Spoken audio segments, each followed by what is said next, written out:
When we bought this land, a lot of people didn't even know it existed. It's kind of hidden in the back of a dead-end road with some hills in it and a creek that runs through them. It was cow pasture and farm fields when we got it.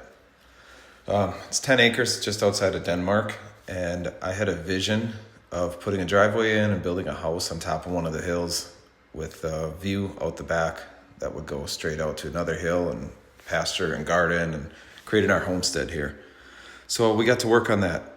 Bought the property in May of 2024 and just started working right away.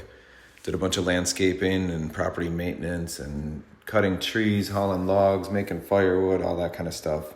Leveled out a building spot for what was going to be our house, and we started dialing in plans. So we drew about 6 different plans, made a bunch of changes. I actually drew the plans up with a pencil, and we just kept dialing everything in because we knew it was going to be our dream house. Once we got the plans set, I took them into an engineer. I'm a general contractor, so I had them check everything over, and we got an actual set of blueprints, and then we got to work on building the house. The house is a non-traditional house for this area. It's a Barndominium built slab on grade with in-floor heat. So the entire slab is almost right around 5,000 square feet. It has 1,800 square feet of living area. That's on one zone of heat, and then 3,200 square feet of garage and shop area. That's on another zone. The exterior is all metal, standing seam metal roof, and board and batten metal siding. The shop is 30 by 56. There's also a 3-car garage that's double deep, so there's plenty of storage inside. The inside is 1,800 square feet on the main level, like I said, and then there's a second story over part of the house and the entire 3-car garage, which consists of about 2,200 square feet finished. In the great room, our ceilings get to almost 21 feet. We have a 5-pitch parallel cord truss over that area.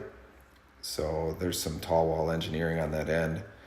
And then upstairs, there's a great room. That ceiling gets about 13.7. That's where the basketball hoop is. And it's just kind of a big open area for the kids to play in, and the adults, I guess.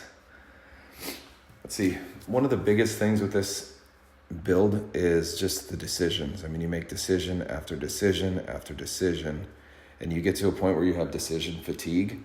My wife and I literally were at the end of this, like, not even wanting to decide what we were going to have for supper because we got so sick of making decisions.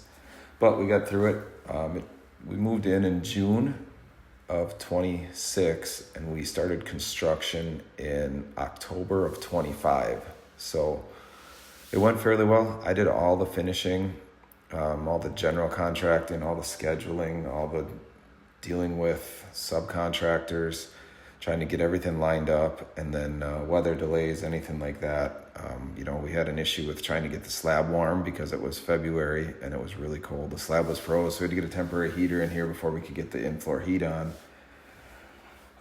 It's just a lot of decisions, but in the end, it was super worth it, and we were happy that we now have our dream house. This year, we're looking forward to doing some landscaping and kind of getting the outside dialed in. Not nearly the extent of the projects that we've had over the last year and a half here. Go ahead and take a look at the pictures and let me know what you want to know more of. I'm planning on doing one a week on a section of the house. So if you see something you want to know more about, let me know, and I will do a follow-up on that. So comment below, follow along.